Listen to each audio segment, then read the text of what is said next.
Ah, guess where I am?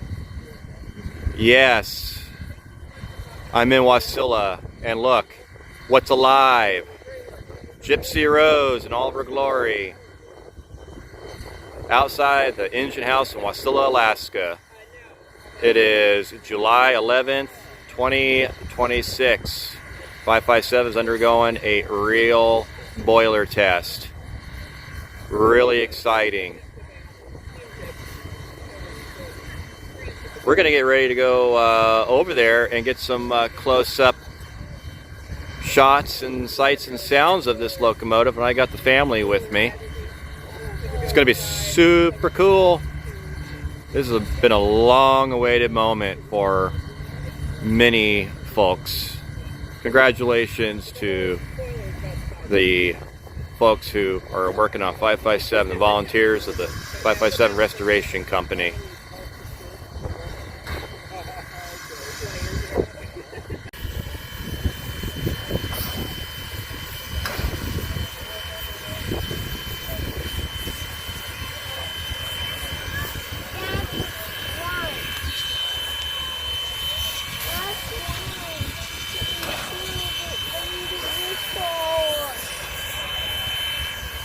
I was loud, wasn't it? You got to pull it? No. Oh, it was just loud. Mommy, I slid down. Is that loud, James?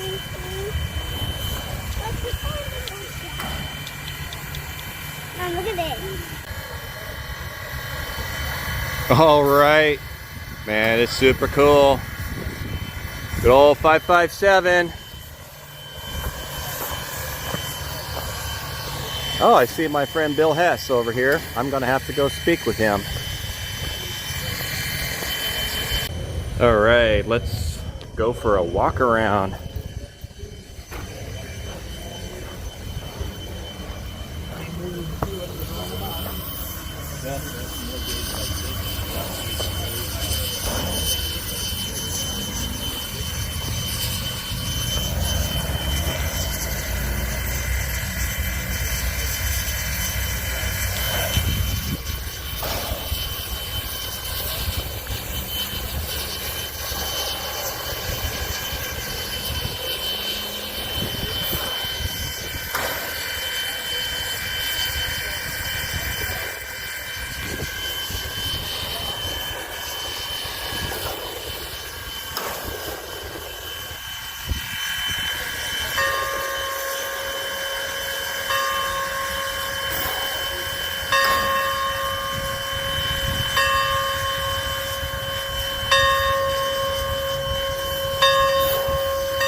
.557 was the last operating steam locomotive on the Alaska Railroad.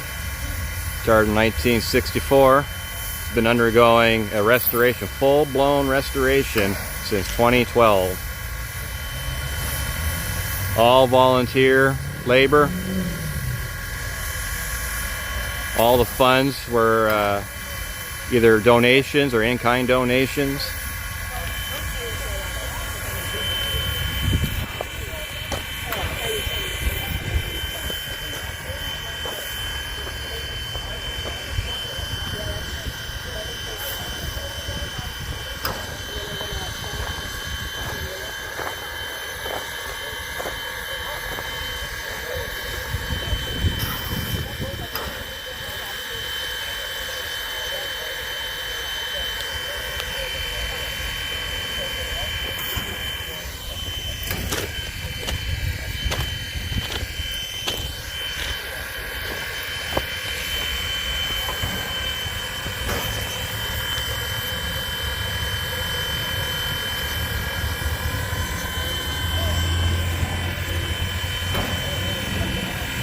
If you want to know more about 557, I recommend that you go to my friend John Combs' website, alaskarails.org. Click on the 557 info.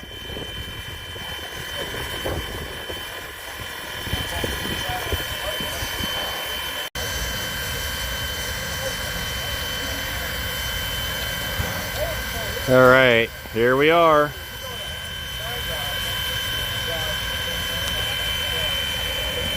Pretty cool view of this magnificent piece of machinery. So 557 was built by Baldwin Locomotive Works in 1943 and came to Alaska not long after. She's a USATC S160 consolidation. Under the white notation, she's a 280. She's an oil burner. And 557 was retired in 1964, meaning that there were locomotives on the Alaska Railroad roster up until a few years ago. May or may not have shaken hands with old 557 here. 557 went to Moses Lake, Washington, where she was saved by a gentleman named Monte Holm. Monte Holm was a old hobo and a junk merchant, and he obtained 557 and saved her from scrap. 557 came back to Alaska in 2012, in December 2012, not too long before Christmas. So she's a Christmas present to all of us here in Alaska. And she's been undergoing a full-blown restoration since then. And it's all been a volunteer workforce. And all the funding has been made through donations. All the equipment and tools and everything that came along to build this locomotive were all in-kind donations. And I say built because she's been rebuilt from scratch and is better than what came out of Baldwin Locomotive Works in 1943. The USATC S160 was designed to fit in European tunnels. European tunnels and rail infrastructure, especially back in World War II, was a lot smaller. The tolerances were a lot smaller than what is allowed in the United States and Canada. So the S160 was designed with low profile features so they can fit on European railways. There were 2,120 examples of the S160 ranging from Baldwin, Alco to Lima. 557 just so happens to be a Baldwin built locomotive. And she outlasted steam really on the Alaska Railroad. After steam was being retired and phased out, the railroad kept very few handfuls of steamers, and they did that. Well, you know, World War II had just ended, so there was a lot of the wartime mentality. It was still real strong.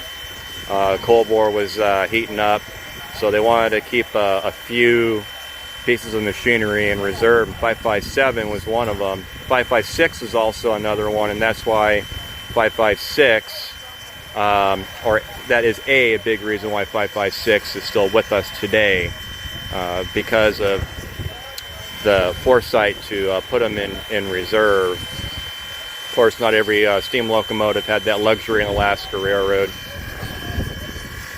Anyway, so she is last used in Nenana, and back before there was work to remedy certain flooding and what have you. Nenana would flood. The Tana River during breakup would flood, and the town would flood, and so would the railroad tracks. Well, diesel locomotives can't run on water. They can't run over water. you know, anything over like an inch or two over the railhead, and they can't run. And the reason why is because, well, they're diesel electric. The traction motors are electric and they short out.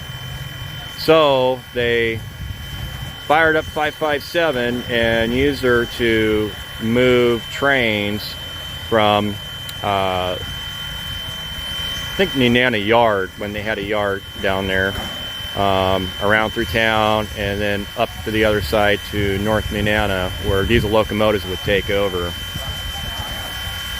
And then 1965 is when she did leave Alaska. But now she's back. I don't call myself a volunteer here by any stretch of the imagination. I have helped out quite a few times. It's been a few years though since I've come down and spent any time. Last time I really helped with anything is when they were putting the wheels under in I think March of 2023.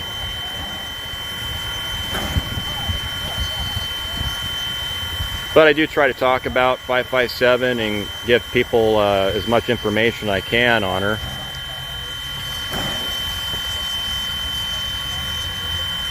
And of course, my friend Jeff, he extended the invitation again to come around. So at least come around more than I have, and I really should take him up on that, because I really did enjoy working on 557. Just life happened, and you know, I got kids and everything, and I work, so I don't really have a lot of leisurely time to give at the moment. But I really do hope that I can get the opportunity to help out more with this beautiful piece of machinery. And you know, as an Alaskan, lifelong Alaskan, seeing this living piece of Alaska history before my eyes,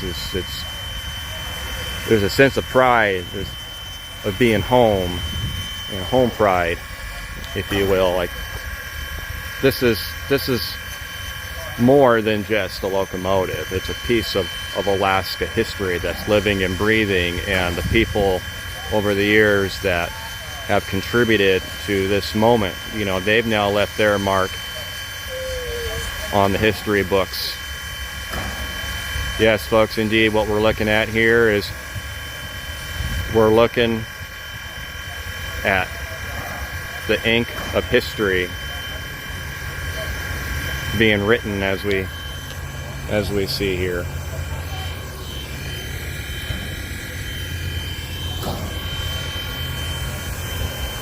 So we got a southbound Dex train. They'll be rolling by here pretty soon,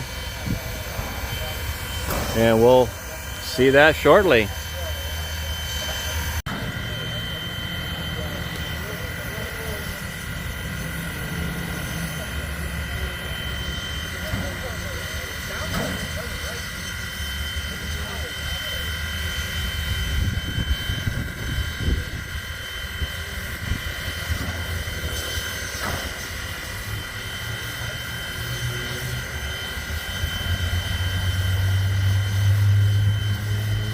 So we have a southbound passenger train, the Denali Express.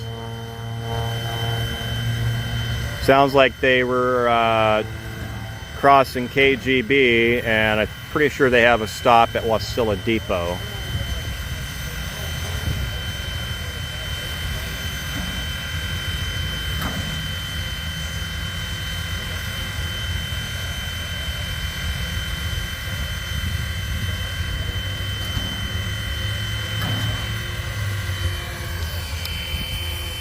Now you can't see it, maybe, but that's Geppetto. That's my friend Bill Hess's drone. If you're not familiar, check out Bill Hess's photos on Facebook, as well as John's Alaska Railroad webpage. He's got some incredible drone photos of the Alaska Railroad, as well as other photos, other subjects that he captures.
And that's how we do dueling whistles in Alaska. She got a beautiful voice, that's for sure.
There's her builder's plate.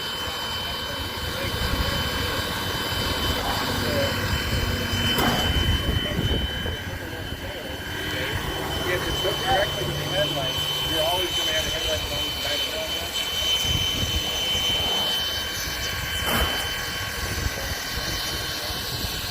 Yeah.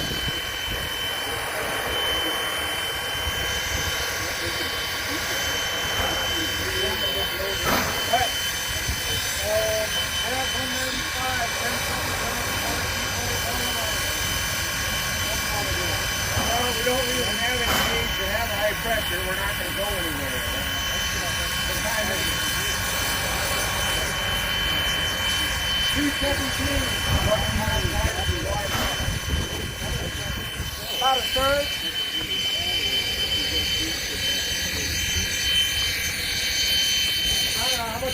here. I mean, how much longer do we want to play with it? We could just let it cook off and go home.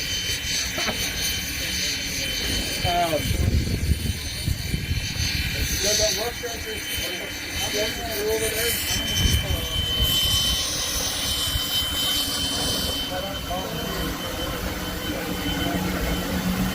Not half a dozen. Right here. 2 people.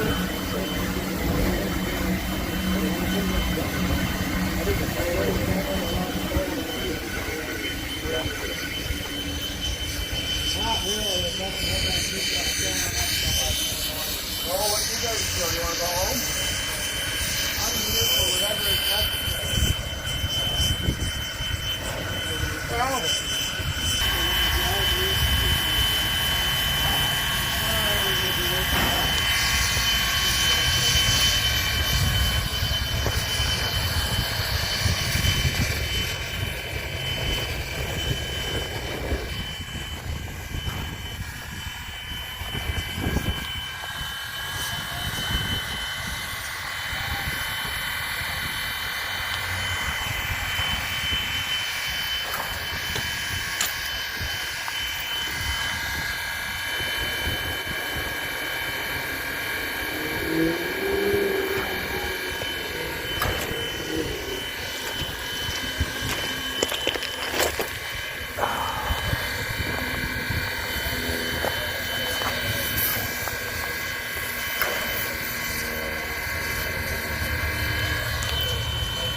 This is really cool. We're doing our last little walk through and then we're gonna get ready to go.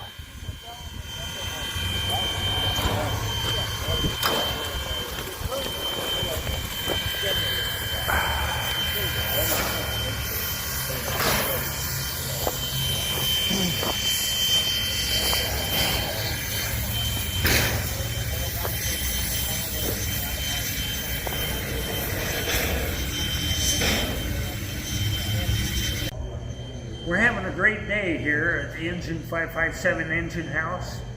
We rolled the locomotive out this morning for its second steam up.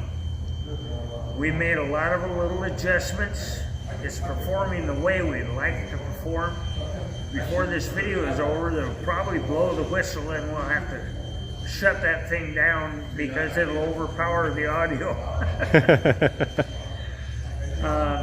If you want to be a supporter or want more information on Engine 557, the easy way to get to us is Engine 557 Facebook or at SEW, that's So Train, TRAIN 557 at gmail.com.